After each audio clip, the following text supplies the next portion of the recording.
Okay, buenos dias, clase. Today we're going to process the 3 lessons that we have taken previously, and we're going to discuss the new lesson for the week. Do you have any concerns before we start with our lesson? Are you ready? Okay, so let me share you our PowerPoint presentation here. Previously, no, two were more on what we call vocabulary building, okay, widening your vocabulary. So we're not going to concentrate anymore with partes de la casa and mi familia. Okay, in partes de la casa, you would definitely learn about new vocabularies concerning the different parts and rooms of the house, while in mi familia, you would be learning how to call members of the family in Spanish. Now, we need to concentrate more on pronombres personales, which is the last lesson that we had, no?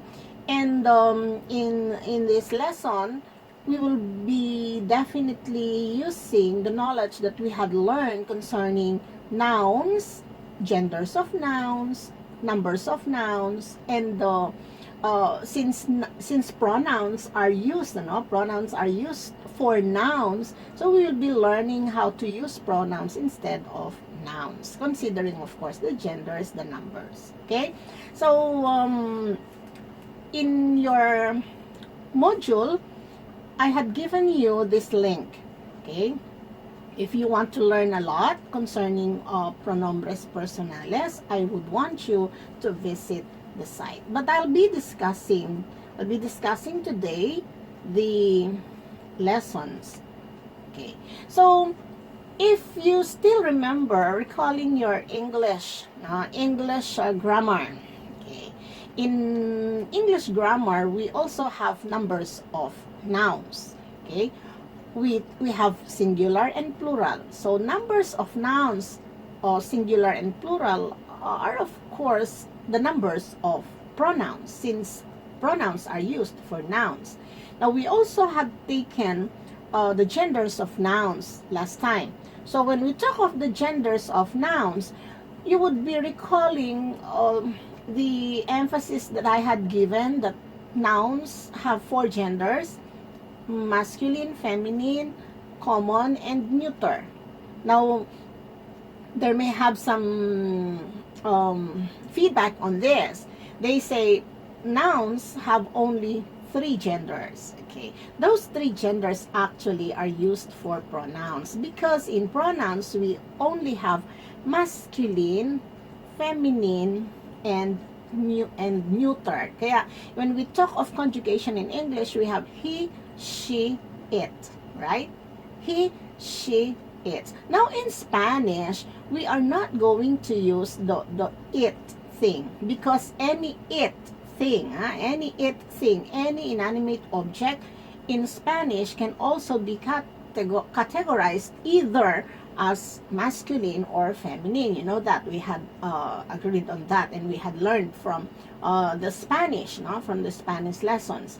Now, the other things that we need to remember in pronouns would be the persons, okay, which is the same with nouns. So nouns or pronouns may have 3 persons: first person, second person, and third person. Consider the singular number and the plural number.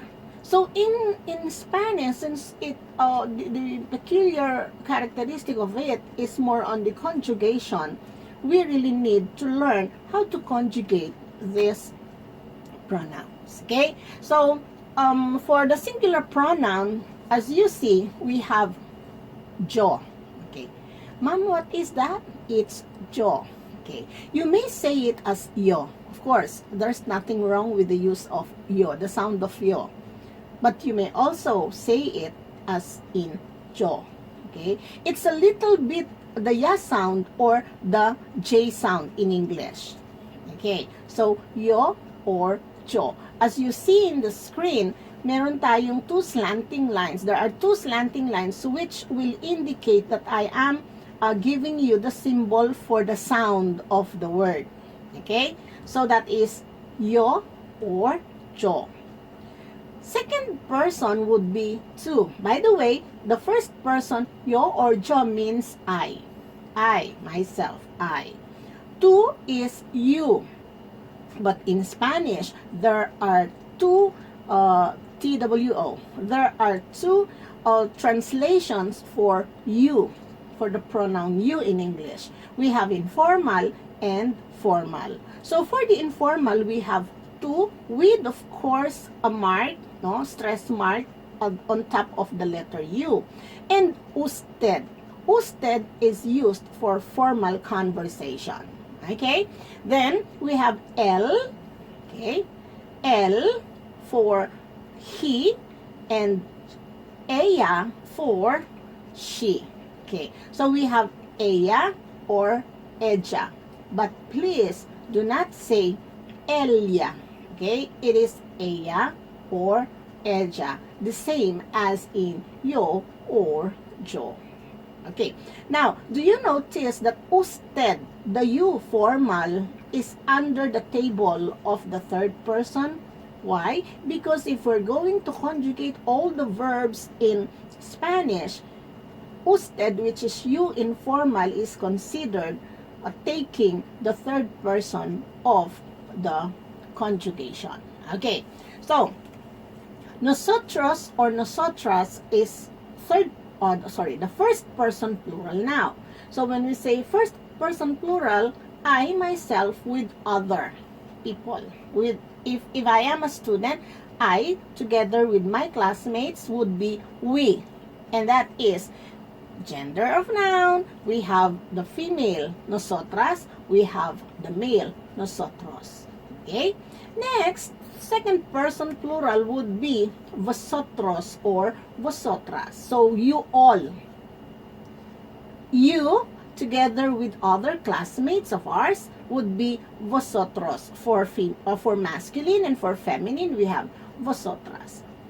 Now, Argentina in English, Argentina actually use vosotros or vosotras as vos only. Okay? So, another is ustedes. Ustedes is you all, formal. And ellos or ellas. Okay? Ellos or ellas, ellos or ellos, and ellas or ellas. Okay, so let us have the pictures here. Assuming that picture is me, I, and I am your classmate, a member of the class. So, that is my picture. Remember that picture? That is I. Okay. And that one is you. Two. Okay. I, you. Our teacher is, if, for example, I am your teacher, you would be referring to me as you would have the word usted, right? Okay. Your classmate who is male in gender is L. That is your classmate, masculine. Your classmate, feminine, there is your classmate, feminine. Let us proceed to the plural form. So if that person is I, the picture, I, and together with other three members, female members of the class, we call it nosotras. So there is the picture of the nosotras. Okay? That means we. Okay? We. Now, if I, for example, assuming I, male member of the class, joining other male members of the class would be nosotros. We, nosotros, all masculine in gender. What about if I, feminine, joining four members of the class masculine? So it's a combination of feminine and masculine. What are we supposed to do if we would say we? Okay. 1 female, 4 male students. We are going to take nosotros, the masculine gender. Okay?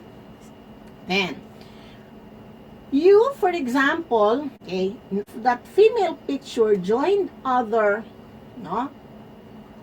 members of the group. Okay, join other members of the group, feminine. We will call you all as vosotras.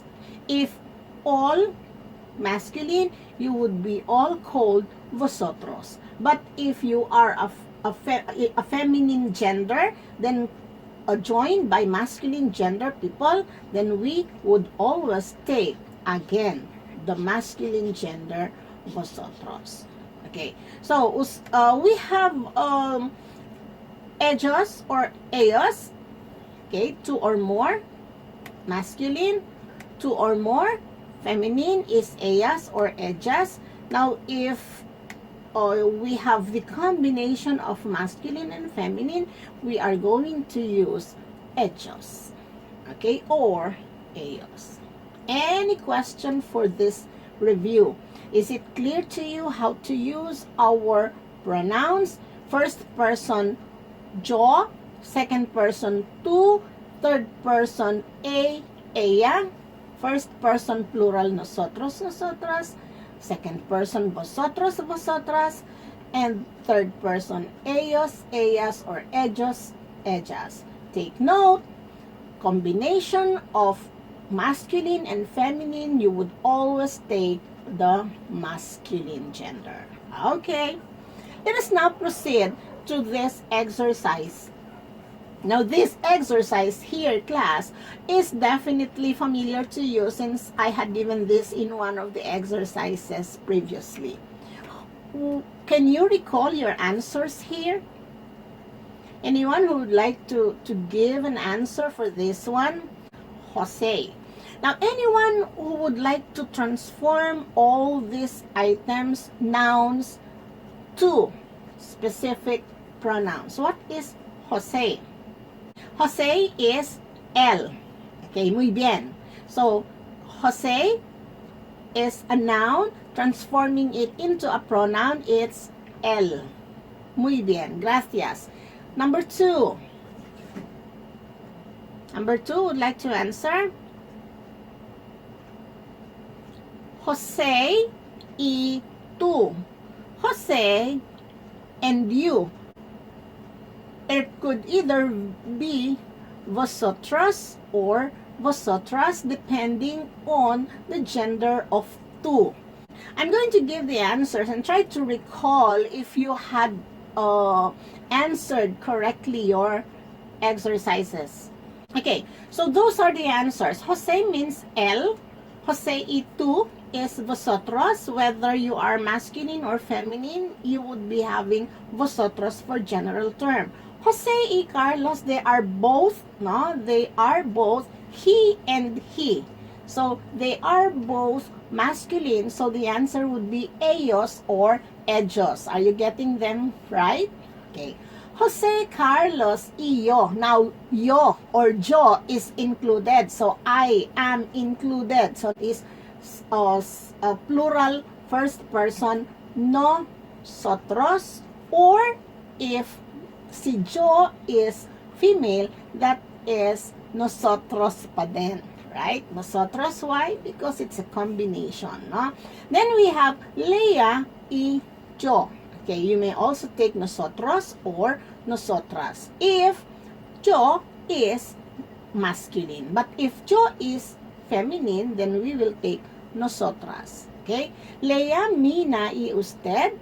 Remember, when you see usted, since that is a formal you have to get the plural form of the usted, which is ustedes. Okay. Wendell and Sandra, ellos or ellos, maestra y maestro, combination, ellos. Joanna, Nelia y Mario, ellos. And Mares, that is ellas. Okay, so mothers. Okay, I hope you got them correctly. Don't you have any problem concerning pronombres, our subtopic of pronouns or pronombres would be ser, estar, and tener. Now, these are verbs actually, but we really have to discuss this in this lessons because it's a part of the introduction, and you would definitely be getting the conjugation here. Okay, so ser, estar, and tener. Take note, there are 3 links that I had given there, and these are also found in our course packet, last course packet in our module. Why? Because I really want you to visit the site, the link, and you memorize them. Why memorize? These are songs actually, because one way of getting, we are proceeding to more complicated lessons on verbs, and this is only an introduction and conjugation. Okay, so our lessons for this morning would be the forms of be or the verb to be in English. And in English, you still remember these forms of be. When we talk of verbs in English, there are only 3 major classifications, or there are 3 major kinds: action verbs, linking verbs, and helping verbs. Now, what do you notice with these 3 kinds? Action verbs, there's no problem with these verbs because you definitely see the action there. Actually, you could think of the action there. The problem is how to use the linking and helping verbs because they are both forms of be, right? So in English, these linking and helping verbs are of the same form. Pareho lang siya. It is in the present form tayo. We have is and are. Is, are, is singular, are plural, pero meron tayong am, which is the shadow of I, the first person. So, the problem is, how are you going to categorize them if linking or helping? Diba? We can only categorize, we can only rather identify the verb of be depending on its use, depending on the usage of this in the sentence. So, structure of the sentence would dictate if it is linking or helping. If it links words, then it's linking. If it helps, ibig sabihin, there is the presence of a main verb there, and the form of be is just a helping verb, helping the main verb in order to form a verb phrase, if you still remember that in your basic English. Okay, so in Spanish, it's different. Though similar siya, in a way na we have these 2 kinds of forms of be in English. In Spanish, we also have these 2 kinds of forms of be, and they are very well known as ser and estar. We will also be having to have or has, or the verb to has or to have. Okay, and this is called tener. Okay, these 3 would always be separated to the regular and irregular verbs in Spanish. Okay, so forms of be verb in English can be translated to ser and estar, as I had mentioned. So let us discuss first ser and its usage. Okay. So ser is describe things, or ser describe things that are permanent. Okay, so if it describes permanent thing in the sentence, then you are going to use ser. Okay, it also describes essential characteristics, professions, religions, origins, and nationalities. Why? Because nationalities would always be permanent.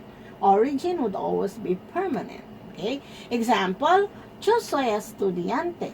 Yo soy estudiante. Though you would not consider yourself a student forever, pero malaking time frame ang time natin being a student.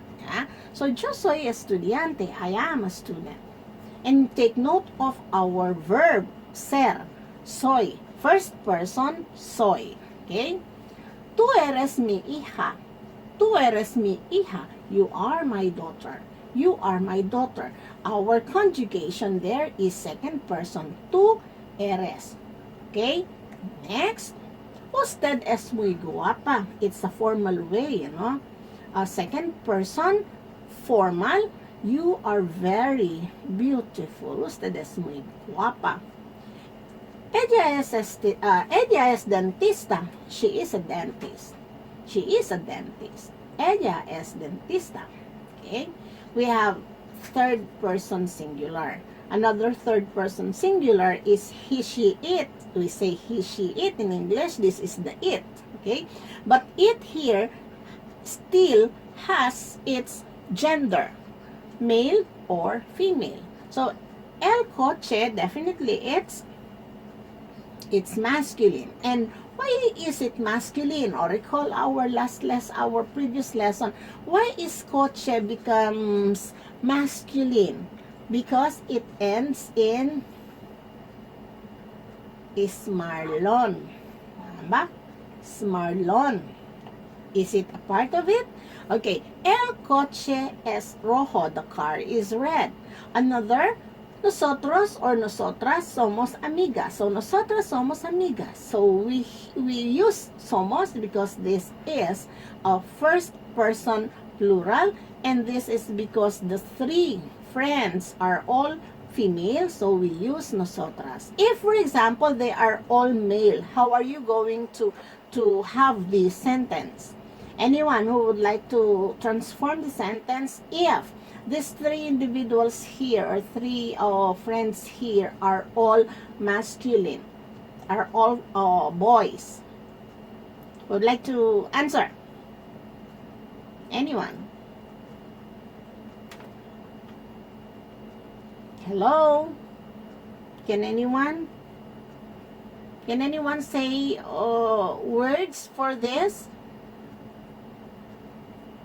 Nosotras somos amigas. We are friends.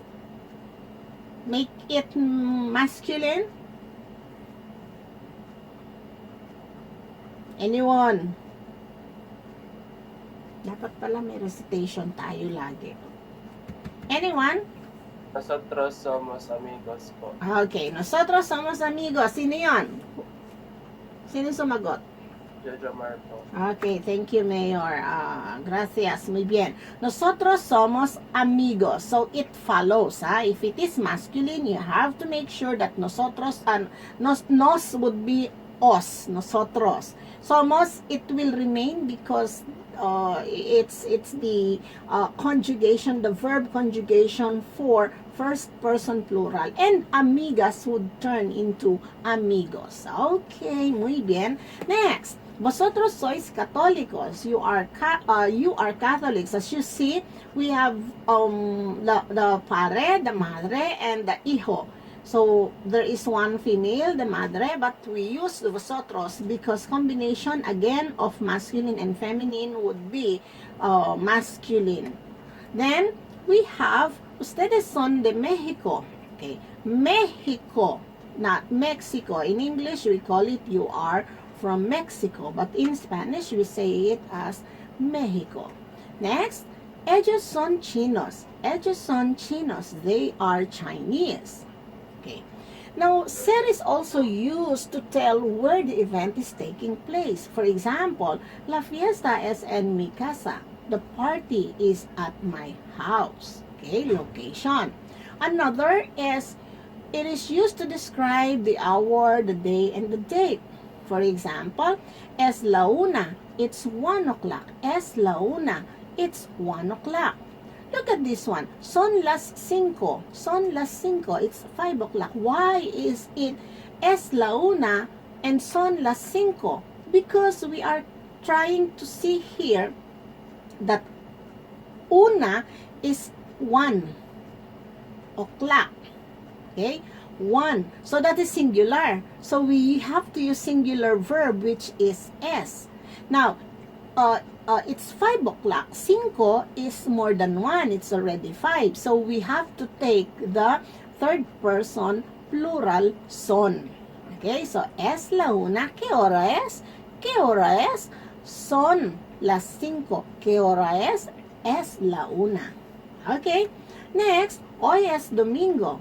Hoy es Domingo. Hindi pala Sunday ngayon. It's not Sunday. It's Tuesday. Hoy es Martes. Hoy es Martes. Today is Tuesday. Hoy es el 5 de mayo. Hoy es el 5 de mayo. Today is May 5 or 5th. Okay? It is also used to express the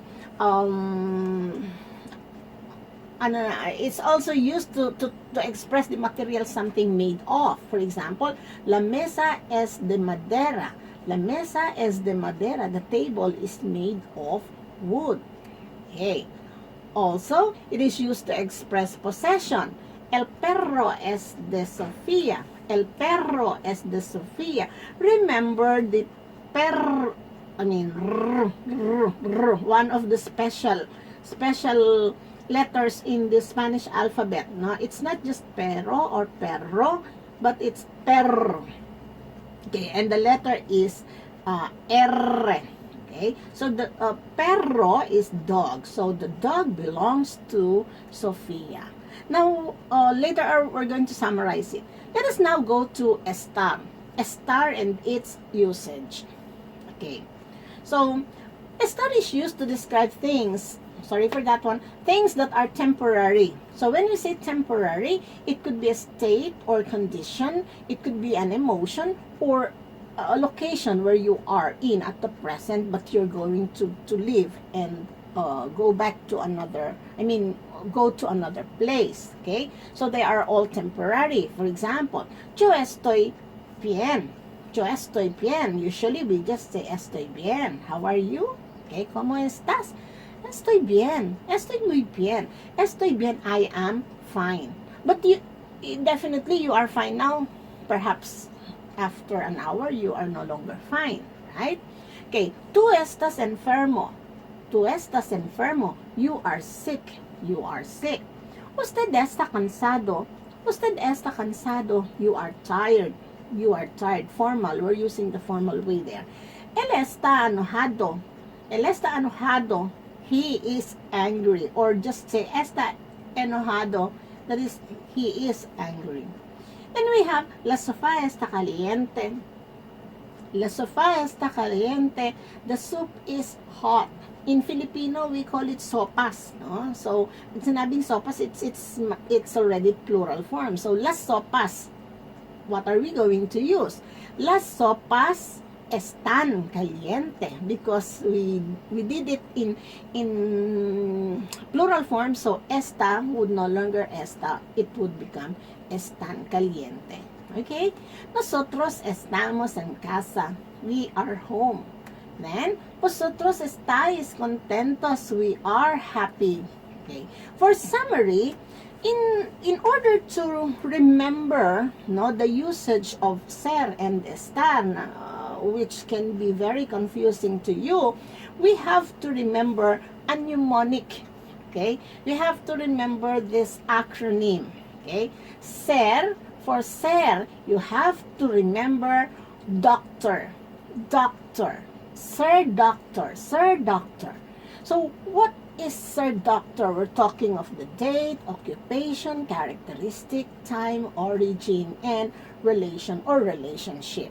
So when you see this doctor or sentences describing this doctor, the usage, you would be taking the conjugation of yo soy, tú eres, ella, usted es, nosotros, nosotras somos, vosotros, vosotras sois, ellos, ellas, ustedes son.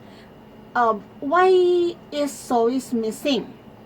Because there are some Spanish-speaking countries who are not, which are not using sois, yung vos. That's why Argentina, as I had mentioned earlier, Argentina is just using vos. Others are not using vos or vosotros. Okay, but in Spanish we are using vosotros. Okay, now for estar, we have to remember the mnemonic or the word place.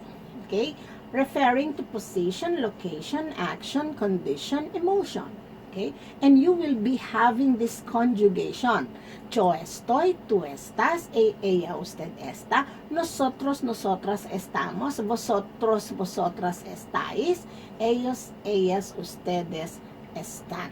So, ser, doctor, estar, place. Look at this last set of examples. Doctor as in D, description. Mi mamá es inteligente y trabajadora. Mi mamá es inteligente y trabajadora, which means my mother is smart and hardworking. It's a description. Dr. O, occupation or identity. Mi padre es ingeniero. Mi padre es ingeniero. My father is an engineer. Okay, occupation. Dr. C, characteristics or personality. For example, ustedes son muy cómicos. Ustedes son muy cómicos, which means you are all very funny. Okay? Dr. T as in time, date, and day. For example, son las 12:30. It's 2:30. Okay? Another, Dr. O as in origin or nationality. Mi amiga es de Manila. My friend is from Manila. Sir Dr. R as in relationship or ownership. La chica alta es mi hermana. The tall girl is my sister. Now, as a sort of introduction, you would see the two sentences having different positions. Ano? I am telling of the noun and the adjective. So, if in English, which you are more familiar, the tall girl is my sister. When we use an adjective to modify a noun, the adjective should come first before the noun. So we say the tall girl, the tall girl. So the tall girl adjective modify, tall is modifying the girl noun or the noun girl. Now in Spanish, it's the other way around. So if you're going to say the tall girl is my sister, okay, tall girl would become chica alta. Chica alta. So, the noun must come first before the adjective. Okay? So, that's just an introduction because we will be discussing it in details later. Okay? Another is the estar noun. Estar place. P. Place. Estar place. P. As in position. So, los libros están encima de la mesa. Los libros están encima de la mesa. The books are on the table. Okay? Estar place, L, as in location. Ahora estamos en la sala de español. Ahora estamos en la sala de español. Which means we are in Spanish room now. Okay? Some in Spanish structure of the words or the structure of the sentences, sometimes, in most cases, you do not see the pronoun. You just see the verb. But the verb would definitely tell you what pronoun is there. Elliptically. Even in English kasi, ang elliptical natin usually is only the second person, right? In their case, for example, estamos. What is the verb natin? It's amos. Estar, amos.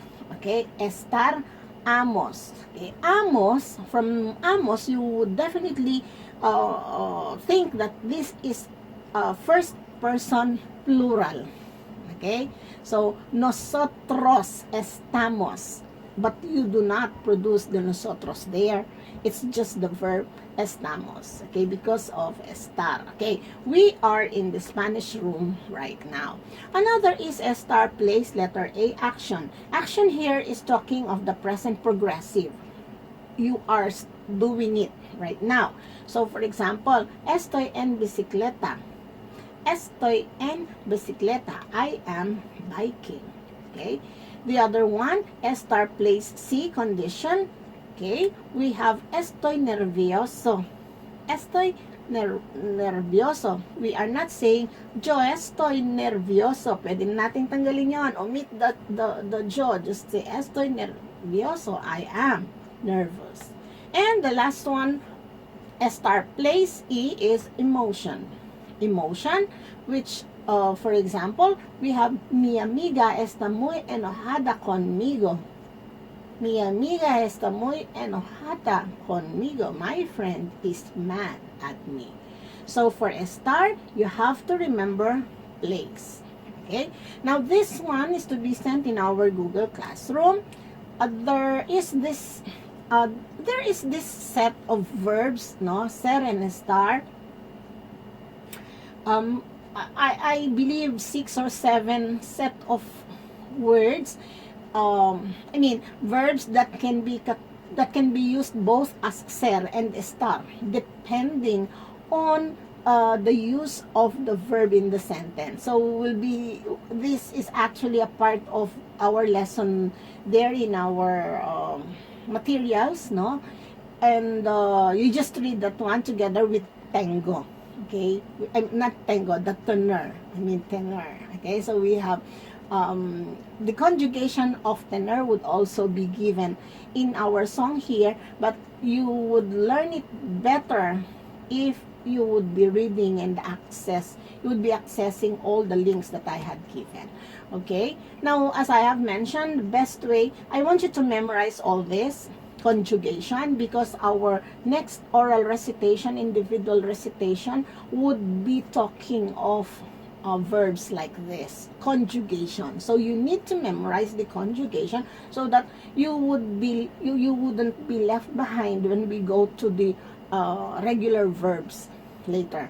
And one best way of knowing this, as I have mentioned, is to learn the song, to sing the song in correct tempo. Then we are going to do it a little faster so that we memorize them truly. Okay, so that is your assignment for this week. I will no longer give task for the whole week, but I want you to aprender de memoria. I want you to memorize this, because you need to prepare for another set of oral recitation. Okay, so what are we to remember? Conjugation. We use pronouns. Why is ser-estar-tener? Because we have to discuss pronouns, and they are connected with these pronouns. Okay, so pronoun conjugation, we have yo, tú, él, ella, nosotros, vosotros, ellos, ellas. Okay, the usted would always be connected with the third person, even if it is you, no? It means you in the formal way, but the verb to be connected to usted and ustedes would always be the third person, singular and plural. So how do we conjugate them? Okay, we conjugate them by yo. You need to link, you need to connect the pronoun and the verb. It should be yo soy, tú eres, something like that. Okay, so we have yo soy, tú eres, ella es. Where is usted? Usted es. Okay. Nosotros somos, vosotros sois, ellos, ellas son. For estar, you have yo estoy, tú estás, our formal, usted está, él está, ella está, nosotros estamos, vosotros estáis, ellos, ellas están. For tener, take note, there would have some changes in the spelling. So you have to be careful in memorizing this one. So you have yo tengo, tú tienes, él, ella tiene. We also have the plural form, ustedes tienen. Okay, nosotros tenemos, vosotros tenéis, and ellos, ellas tienen. Okay, so see the difference of the conjugation of tener. Okay, so you have to memorize these things. Okay, now cantemos todos, or let us sing all this, no? I want you to memorize the conjugation and memorize this song. No, memorize the song. I might be asking you to sing the song in our oral recitation. I want you to memorize it by heart. Okay, so I'll be ending the slide presentation here because we're going to have the song.